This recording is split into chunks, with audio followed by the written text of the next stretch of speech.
창세기 33장 10절에 보면 야곱이 형 에서를 20년 만에 만납니다. 그리고 형님에게 하는 말이 중반절에 보시면 내가 형님의 얼굴을 배운 적, 따라서 하십니다. 하나님의 얼굴을 본 거와 같습니다. 야곱은 형 에서를 결코 신격화시키기 위해서 한 말은 아닙니다. 하나님 얼굴을 배웠다라는 말은 일종의 히브리인들의 종교적이고 신앙적인 관용어인데요, 어떤 얼굴을 볼 때 하나님 얼굴을 배웠다라고 하냐면 세 가지 영적 함의가 있습니다. 첫 번째, 웃는 얼굴입니다. 10절 후름질에 보시면 야곱이 에서에게 이렇게 말합니다. 형님도 나를 마시미니이다, 기뻐하시미니이다. 그러니까 형님이 웃는 얼굴로, 기쁜 얼굴로 동생을 맞이하자 그때 야곱이 한 말이 내가 형님의 얼굴을 보니 하나님 얼굴을 뵙는과 같습니다. 이 하나님 얼굴은 파니 엘로힘이라고 이야기하거든요. 그러니까 웃는 얼굴은 곧 하나님의 얼굴입니다. 하나님은 항상 우리를 보시고 환하게 웃으시고 기쁜 얼굴로 우리를 대하십니다. 자, 두 번째, 파니 엘로힘은 그 얼굴은 용서가 있는 얼굴입니다. 이미 야곱은 형님 에서를 만나기 전에 그 형 에서가 20년 전에 자신을 속이고 객게 묵었던 그 아픈 상처를 이미 에서는 다 용서하기로 마음을 먹고 야곱을 만났습니다.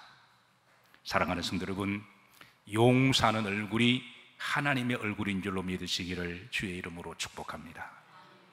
세 번째, 파니 엘로힘은 은혜와 사랑이 충만한 얼굴을 이야기합니다. 민수기 6장 24절에 하나님께서 그 얼굴을 내게로 향하여 드사 은혜 주시기를 원하시며 그랬습니다. 그러니까 하나님은 은혜와 사랑으로 충만한 얼굴인데요, 하나님의 얼굴은 은혜와 사랑의 얼굴입니다.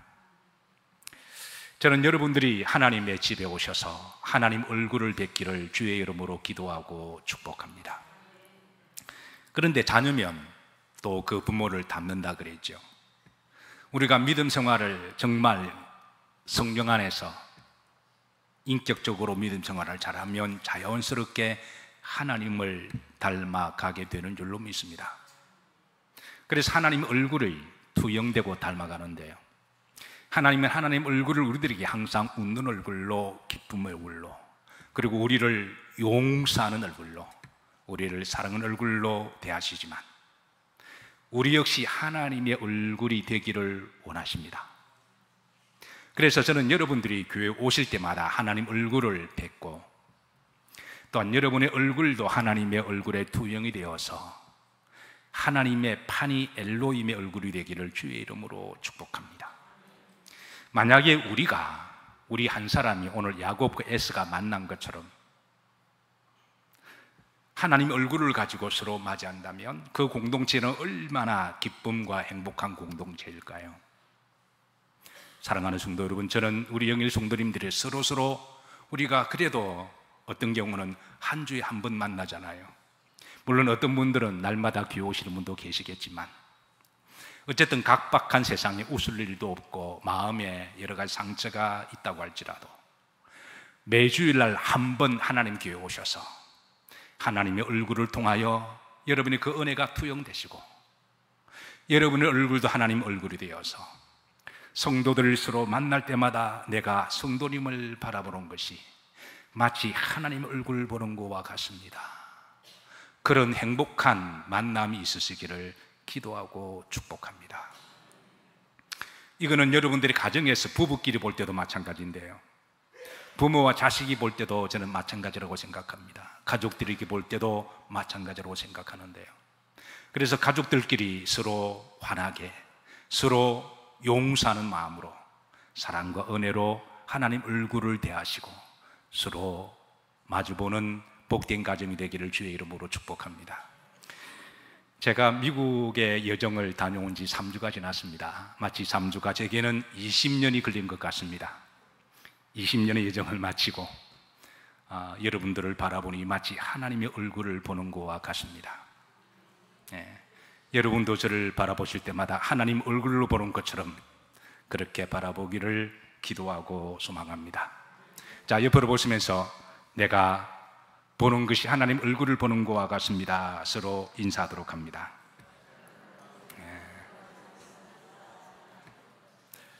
정말 매주마다 그렇게 되었으면 좋겠어요. 매주마다 우리가 한 번 보는데 하나님 얼굴로 서로 대한다면 하나님 얼마나 기뻐하실까요?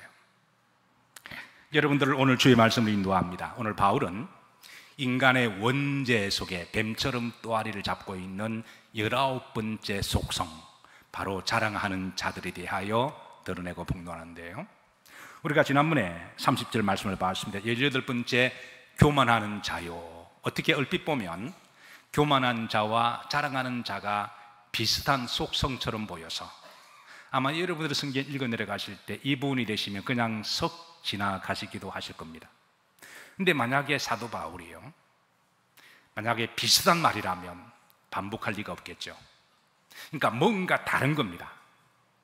여기에 교만한 자와 자랑하는 자는 얼핏 보면 비슷한 것처럼 보여도 좀 더 정확하게 말하면 이게 번역이 잘못된 거예요. 번역이 잘못되니까 우리를 헷갈리게 만드는데요, 우선 제가 제대로 풀어드리기 전까지는 지금 자랑하는 자로 일단 보십시다. 만약에 이것이 비슷한 속성을 가지고 있다면 바울이 이것을 반복할 리가 없겠죠. 뭔가 다른 원죄의 기질을 드러내는데요, 이것을 이제 풀어나가는 것이 우리의 영적인 과제고 숙제입니다. 자, 우선 아마 한국 사람들 중에 자랑에 대한 다소 부정적인 이해와 오해를 가지고 있는데요, 한국 사람들이 제일 싫어하는 사람이 한때 유행했던 삼척동자라는 말이 있습니다. 삼척동자가 누구를 말하죠? 아는 척, 있는 척, 그리고 잘난 척, 말하면 이게 자랑하는 자인데요, 그러니까 이 자랑에 대하여 특별한 부정적 이미지를 가지고 있습니다. 그래서 특별히 아내가 남편을 자랑하거나 남편이 아내를 자랑하면 뭐라고 부르기도 하죠? 팔불출이라고 부르기도 하는. 그러니까 우리의 인식 속에는 이 자랑에 대한 긍정적인 의미보다도 부정적인 요소가 들어있는데요, 성경에도 이제 이 자랑에 대한 두 가지 이제 감정을 드러내놓고 있습니다. 우선 오늘 본문 말씀에서도 자랑에 대하여 이제 부정적인 요소로 말씀하고 있지만 디모데후서 3장 2절에 보면 말세의 사람들이 돈을 자랑하는 것에 대하여 드러내시고, 또 고린도후서 9장 2절에 보면 이번에는 좀 긍정적인 의미에서 이제 열심의 자랑에 대하여 그렇게 드러냅니다. 그리고 고린도 12장 1절에 보면 후서에 자, 바울도 내가 자랑할 것이 있다라고 조심스럽게 이제 드러내는데요, 자, 한번 합독하실까요? 무익하나마 내가 부덕불 자랑하노니 주의 환상과 계시를 말하리라 그랬습니다. 자, 성경에 자랑에 대한 두 용례가 있습니다. 안타까운 것은 두 용례가 전혀 다른 말임에도 불구하고 번역의 자랑으로 똑같이 번역을 해서 성경을 읽는 독자들은 번역의 오역 때문에 이 자랑에 대한 오해를 가지게 되는데요, 우선 첫 번째, 부정적인 의미에서 자랑이라는 말은 따라서 하십니다. 알라조. 알라조. 이게 이제 오늘 본문에 바울이 드러내는 말입니다. 자, 로마서 1장 30절에 여기 이제 알라조나스라는 말이 나오거든요. 이게 이제 부정적인 의미에서 자랑이고, 디모데후서 3장 2절 여기도 이제 알라조라는 말이 나옵니다. 자, 그런데 고린도후서 9장 2절에 보면 이제 여기에 자랑하였는데 이 말도 알라조입니다. 근데 이제 긍정적인 의미에서 이제 이 말은 한번 따라서 하실래요? 카우카우마이. 말이 다릅니다. 알라조와 카우카우마이는 글자가 달라요. 그런데 번역을 똑같이 자랑으로 번역을 했는데요, 고린도후서 10장 11절입니다. 마하는 자, 이게 카우카우, 원래는 카우코 메노스라고 그렇게 명사로 그렇게 했지만 원래는 카우카우마이 동사거든요. 그러니까 이렇게 원어가 다른데 왜 한국말로 자랑으로 번역했냐, 이게 이제 우리가 풀어야 될 숙제이기는 해요. 자, 고린도서 10장 11절에 자랑하는 자, 이거는 자랑이다, 긍정적인 요소를 말하고 있는데요, 사실 성경은 자랑 그 자체를 금기시하거나 부정적으로 말하지 않습니다. 마태복음 25장 21절에 보시면 주님이 열심히 수고하고 갑절로 열매를 남긴 2달란트와 5달란트 받은 이에게 이렇게 주님이 칭찬하시고 축복하십니다. 중간절에 보시죠. 착하고 충성된 종아, 내가 적은 일에 충성하였으매. 그 앞에 보시면 잘했다, 잘했다. 주님도 그들의 수고에 칭찬을 하시고 축복을 하신 말씀입니다. 착하고 충성된 종아, 착한 것을 칭찬하시죠. 우리 주변에 착하신 분들이 많이 계십니다. 자, 여러분, 우리 주변에 악하고 나쁜 사람이 더 많을까요? 착한 분들이 더 많이 계실까요? 네. 자, 유유상종이라 그랬습니다. 우리 교회에 나쁜 사람이 많을까요? 착한 성도가 더 많을까요? 네, 여러분, 믿음을 가지고 대답하셔야 됩니다. 여러분, 사람이 착하신 것은 어느 정도 자랑하셔도 돼요. 악한 세상에서 한평생 착하게 살려고 애를 쓰시는 분이 계십니다. 머리가 나쁜서도 아니고 성깔이 없어서도 아닌데, 머리도 좋으시고 한성깔 하시는 분인데도 그 성질을 잘 누르고 참아서 한평생 착하게 살아가시는 분, 여러분 가끔 자랑해도 괜찮지 않을까요? 안 돼요? 한평생 착하게 살아가는 건 여러분 쉬운 일이 아닙니다. 저는 어느 정도는 자랑해도 괜찮다고 생각합니다. 로마서 12장 15절에 이렇게 말씀합니다. 절구하는 자들과 함께 뭐하고? 절구하고. 성경은 눈물을 흘려 씨를 뿌리는 자는 언젠가는 그 기쁨으로 곡식단을 거두어 가지고 돌아오리로다. 열심히 수고하고 노력을 해서 좋은 결실을 맺고 자기 성공 신화가 있는 사람이 어느 정도 자랑을 하면 혹이라도 시기하고 질투하지 아니하고 그 사람의 자랑에 칭찬해주고 박수 쳐주고 축복해주는 것을 우리는 미덕이라고 이야기합니다. 그리고 정말 지혜로운 사람은 그 성공한 사람들을 유심히 살펴서 자신도 배울 점이 있으면 배우는 사람은 지혜로운 사람이며, 그 사람은 언젠가는 하나님이 그 사람을 축복하실 거예요. 성실한 사람은 여러분 한평생 누가 보든 안 보든 자신의 삶의 영역에서 성실과 정직하게 살아가는 거, 이거 쉬운 일 아닙니다. 그래서 성실과 정직하게 한평생 살아가신 분들은 여러분 가끔 자랑해도 괜찮으십니다. 선행을 베푸는 사람, 늘 남을 대접하기를 즐겨하고 나보다 남을 더 생각하고 선행을 베푸는 사람은 가끔은 자신의 선행을 자랑하는 것 교만이 아니고요, 자랑하셔도 괜찮습니다. 아이들이 열심히 공부했습니다. 잠을 자지 않아야하고. 그래서 열심히 공부해서 좋은 성적을 받았습니다. 부모에게 와서 아빠 엄마 나 100점 받아서 그게 교만한 건가요? 아니, 그 자랑할 만하잖아요. 그 정도는 자랑해도 괜찮습니다. 한국 사람들은 왜 삼적 동자를 제일 싫어할까요? 아마 저는 두 가지 이유 때문이라고 생각하는데, 제 말이 틀릴 수가 있습니다. 근데 제가 생각할 때는 첫 번째 심리적 요인인데요, 혹시 시기하고 질투하기 때문에 그런 건 아닐까요? 나는 나보다 잘난 사람 절대 볼 수가 없어, 눈꼴 사나워. 만약에 그게 자랑하는 사람이 시기하고 질투하는 것 때문에 그거를 불편하신다면 그럼 그분의 인격에 문제가 있겠죠. 두 번째는 오해 때문인데요, 사람은 가끔 자랑과 교만을 오해합니다.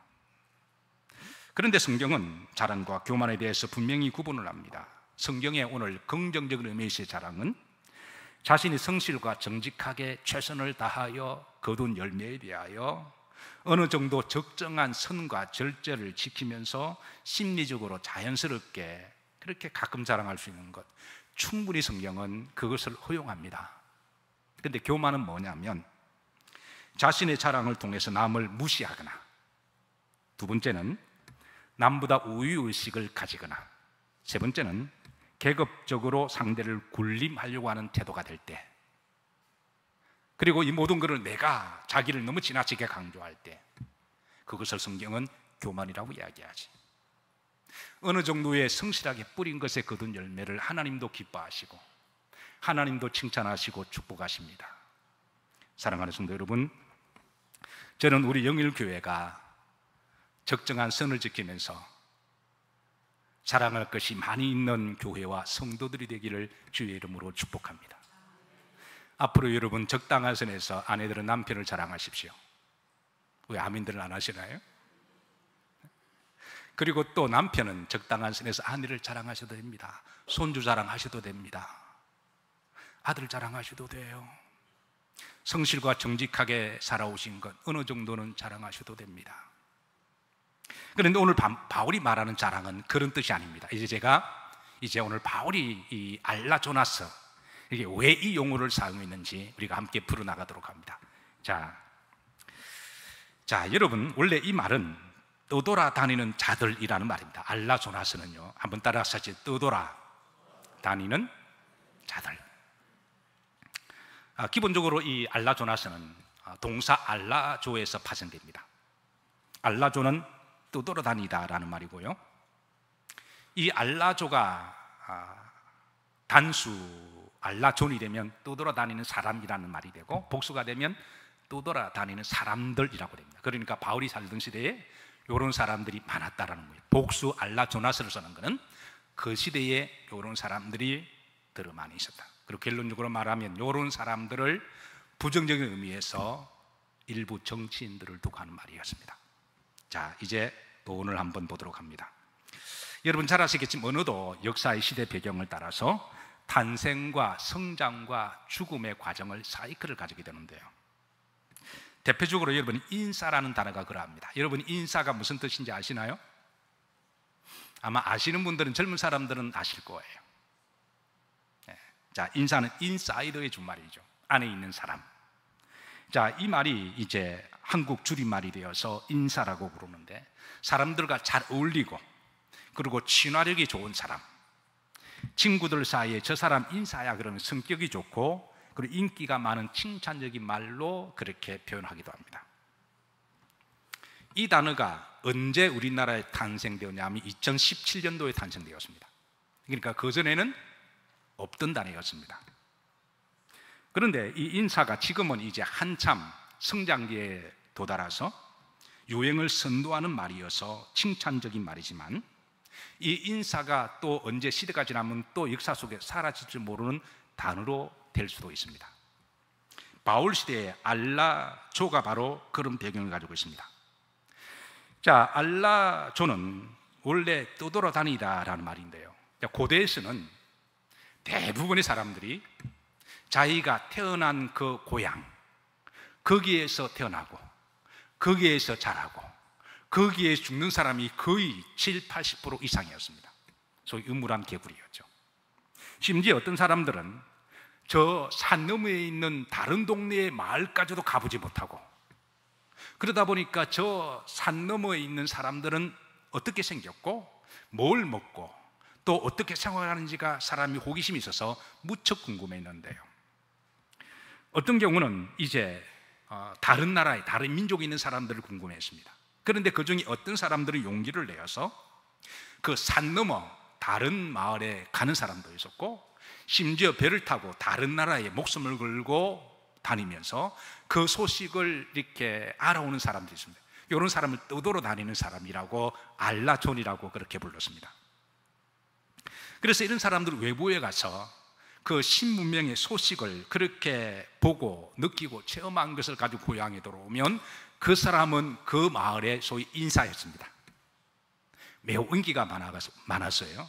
그런 사람을 알라존, 떠돌아다니는 사람, 떠돌아다니면서 소식을 가지고 오는 사람, 이런 사람을 알라존이라고 그렇게 불렀습니다. 자, 그런데 이 말이 세월이 좀 지나면서 나중에는 이게 이제 허풍쟁이, 과대 포장하는 그런 사람으로 살짝 이렇게 이제 바뀌게 되는데요. 그래서 공동 번역에서 로마서 1장 30절에는 이 알라조나스를 허풍쟁이라고 그렇게 번역을 합니다. 한번 보시죠. 뭐에다가? 허풍쟁이라. 이게 무슨 말이냐면, 자, 외국에 가서 듣지 못하고 보지 못했던 새로운 소식과 문명을, 그렇게 문물을 보고 고향으로 다시 돌아옵니다. 그 중에 어떤 사람은 정직하게 말하는 사람도 있지만, 이게 세월이 지나면서 어떤 사람은 좀 뻥을 치는 사람도 있습니다. 여러분, 낚시 좋아하는 분들은 처음에 고기 2만 원 잡아요. 해마다 이게 늘어나요. 10cm씩. 10년 지나면 이따만한 고기가 되는 것처럼. 이게 군대 갔다 온 분들도 아마 여기에 많은 분들이 그렇습니다. 그런데 이 뻥을 치고 헛풍을 치고 과대포장을 하는 분들이 계시는데요, 근데 나중에 이거를 돈을 받는 사람도 있었습니다. 왜냐하면 자기도 시간과 노력을 투자했거든요. 목숨을 걸고 먼 곳에 가서 모험을 했기에. 그래서 소식을 전해주고 돈을 받는 사람, 이게 알라존이었습니다. 그런데 어떤 경우는 더 돈을 많이 벌기 위해서 뻥을 치고 허풍을 치는 사람, 물론 성실과 정직하게 소식을 알려주는 사람도 있었지만, 이게 세월이 지나면서 이런 사람들이 좀 이게 돈이 되네 그러면서 이게 허풍치는 사람이 있어요. 이게 언어가 시간이 지나면 성장을 하는 거죠. 물고기가 자라듯이. 그래서 이게 나중에는 이제 허풍쟁이로 그렇게 통용하는 말이 되는데요. 그런데 이게 이제 시간이 좀 더 지나면서 이게 진실을 왜곡하고 유언비어하고 날조와 거짓된 소식을 전하는 유포하는 자로 이렇게 바울 시대에 통용이 됩니다. 자, 흥미로운 것은 헬라의 당대 최고의 철학자요 지성인으로 불리웠던 아리스토텔레스는 그의 저서 윤리학인 니코마코스에서 인간의 성품을 그는 분석할 때 알라조나서, 이들에 대해서 이렇게 정의를 합니다. 한번 보시죠. 자, 제가 물 한 잔 마실 때 여러분 한번 크게 읽어주세요. 시작. 진실과 사실을,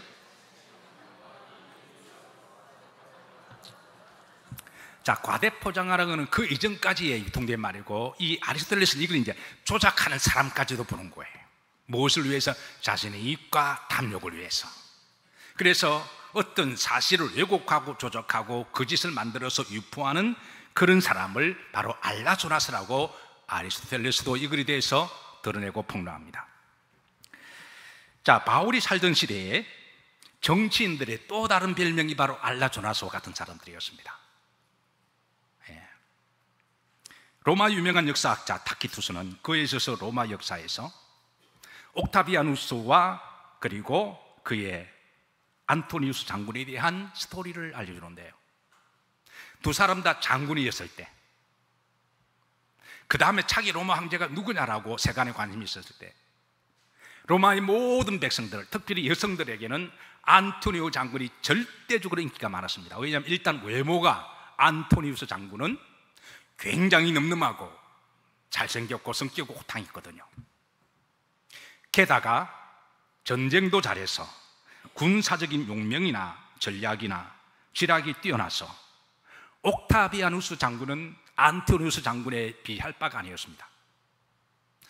자, 그런데 이 타키투스는 옥타비아누스의 그 장군의 시기하고 질투해서 안토니우스 장군을 제거하기 위해서 소위 알라조나스와 같은 자신의 탐욕을 위해서, 정적을 제하기 위해서 정치적인 선동과 중상모략과 거짓된 뉴스를 퍼뜨리는 것을 폭로하고 있습니다. 여기에 보면 우선 옥타비아누스는 안토니우스 장군에 대해서 교만한 사람으로 프레임을 씌웁니다. 우리나라 사람도 그렇지만 로마 사람들도 교만한 사람을 굉장히 싫어했습니다. 왜? 그 당시는 공화정이었거든요.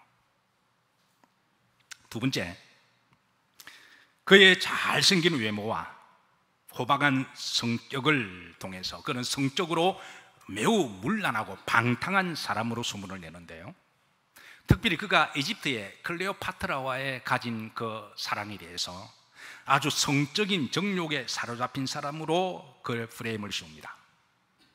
그래서 옥타비아누스 장군은 언젠가는 이 안토니우스 장군이 로마를 버리고 이집트의 클레오파트라와 더불어 성적인 문란한 행위를 하다가 이제 로마 제국을 이집트에 넘긴다는 그런 말까지도 번지게 되자, 소문이 입진되자 로마의 백성들은 안토니우스에 대한 적개심과 분노로 가득 차고 이제 그를 다 떠나게 됩니다.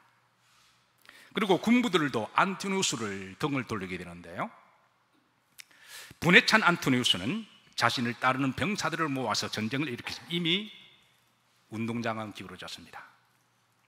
군부도 돌아섰고, 그래서 안토니우스 장군은 이 전쟁에 피하고 이집트 알렉산드리아로 도망가는데요, 그런데 옥타비아누스는 그까지 또 소문을 유포합니다. 클레오파트라가 이미 자살했다는 소식을 안토니우스 장군에게 전해줍니다. 전쟁도 피했고 사랑하는 연인도 죽었고 이제는 살만한 인생에 가치가 없다고 생각하고 자살을 하는데요, 바로 이것도 거짓 소문이었습니다. 그리고 나중에 옥타비아누스는 클레오파트라에게 또 사람을 보내서 이제 당신이 사랑하는 안토니우스 장군이 자살했다라고 일러주자 클레오파트라도 그렇게 자살을 해요. 그러고 나서 이제 마침내 옥타비아누스가 로마의 황제로 등극하는데요, 영원한 거짓은 감출 수가 없듯이 로마의 저명한 역사학가 타키투스가 이 일을 고발합니다. 그러니까 바울이 오늘 인간의 원죄 가운데 정말 조심해야 될 사람, 이 알라조나스는 바로 이런 자신의 이익과 정치적인 목적과 탐욕을 위해서라면 온갖 가짜 뉴스를 유포하고 만들어서 자신의 이득을 채우려고 하는 이런 사람들을 잘 분별하고 조심하라고 그렇게 일러주고 있습니다. 에베소 6장 11절에 보시면 바울은 여기에 마귀의 무엇을 감계, 그러니까 마귀는 감계하는 자임을, 그러니까 알라조나스와 같은 감계하는 자임을 폭로하고, 이것을 잘 분별하는 것도 영성이고 믿음임을 알려주고, 바울은 바로 이런 사람들을 한 시대를 살아가면서 잘 조심해야 될 것을 일러주고 있습니다. 흥미로운 것은 진리를 왜곡하고 거짓으로 만드는 이단들도 일종의 알라조나스와 같은 자들임을 밝히고 있습니다. 그런데 외부의 소식을 전해주는 알라존과 반대되는 단어가 있는데요, 그 말이 한번 따라서 합시다. 유앙겔로스, 복된 소식을 전하는 자라는 말입니다. 이 말은 여러분들이 다 잘 알고 계시죠. 근데 원래 이 말도 역사 속에 시대에 따라 파생한 말인데요, 유는 조언이라는 말이고 앙겔로스는 소식을 전하는 사람, 그러니까 알라존과 반대되는 말이 유앙겔로스라는 말인데요, 이 말은 이렇습니다. 고대 전쟁이 나면 왕이 병사들을 출정을 하고 전쟁터에 나갑니다. 그러면 사랑하는 남편을 보내고 사랑하는 자식을 보내고, 그래서 그 전쟁에 이제 이기느냐 지느냐에 따라서 사람이 죽느냐 사느냐가 결정되어지죠. 그때부터 보낸 그 시민들은 오매불망하면서 그 소식을 기다리게 됩니다. 근데 이제 전쟁에 나간 왕이 전쟁에 승리하게 되면 이 전쟁의 좋은 소식을 제일 먼저 고국에 있는 그 가족들에게 알려주는데요, 그래서 이 소식을 알려주는 사람을 유앙겔로스라고 불렀습니다. 이 말은 세월이 지나면서 우리는 전령이라고 말을 하긴 하지만 고대에서는 전쟁에 승리했다고 하는 이 좋은 소식을 말을 타고 이제 고향으로 달려가서 그렇게 알려주었을 때 사랑하는 남편과 자식을 보냈던 유가족들은 얼마나 기뻤을까요? 그런 사람을 좋은 소식을 전해주는 사람이라고 그랬고, 그래서 예수님께서는 이 용어를 그대로 가져다가 바로 하나님께서 자신을 보낸 구원의 좋은 소식을 전해주었던 유앙겔로스라고 하는 단어가 역사 속에 이렇게 새롭게 파생이 됩니다. 누가복음 4장 18절에 보시면 예수님께서는 본인 스스로를 유앙겔로스라고 드러내고 있습니다. 한번 다 같이 한번 합독하시죠. 주의 성령이 내게 임하셨으니 이는 가난한 자에게 복음을 전하게 하시려고. 원문에 보시면 유앙겔로스입니다. 바울도 자신을 복음을 전하는 자 유앙겔로스라고 밝히고 있습니다. 로마서 1장 15절입니다. 합독합니다. 그러므로 나는 할 수 있는 대로 로마에 있는 너희에게도 복음 전하기를, 그러니까 유앙겔로서 복음 전하는 사람이 되기를 그렇게 드러내고 있습니다. 로마서 1장 17절에는 바울은 이 세상에 가장 복음을 전하신 그분은 바로 예수님이심을 풀어주십니다. 로마서 1장 10절 다 같이 합독하십니다. 복음에는 하나님의 예수님이 나타나서 믿음으로 믿음에 이르게 하나니 기록된 바 오직 의인은 믿음으로 말미암아 살리라 함과 같으니라. 자, 말씀을 정리합니다. 오늘 바울이 인간의 원죄 속에 자리 잡고 있는 이 알라조나성, 복수, 그러니까 어떤 소식을 왜곡하거나 자신의 이익과 탐욕을 위해서 수단과 방법을 가리지 않고 가짜 뉴스를 만들어서 허풍치고 이런 사람들을 잘 분별하고 주의하라는 말씀입니다. 이런 사람을 분별하는 것도 믿음입니다. 그러고 나서 또 반대로 정말 구원의 소식, 하나님의 소식, 천국의 소식, 이 소식을 가지고 오신 예수 그리스도의 유앙겔로스의 그 소식을 우리가 믿음으로 잘 분별하고 받아들이는 것도 그분의 영성이고 그분의 믿음이라고 하는 것이죠. 그래서 우리 그리스도인들은 한 시대를 살아가면서 이 알라조나서와 같은 사람들을 잘 분별하고 또 반면에 복음을 전하는 사람을 잘 분별하고 귀하게 여기시기를 주의 이름으로 축복합니다. 그런가 하면 여러분들도 여러분의 삶의 현장에서 복된 소식을 전하시는 유앙겔로스와 같은 성도임을 믿으시기를 주의 이름으로 축복합니다. 그리스도인들은 세상 속에서 복된 소식을 전하는 분들입니다. 그리고 우리가 이 복된 소식을 전할 때 가급적이면 여러분 하나님의 얼굴로 전하시기를 부탁합니다.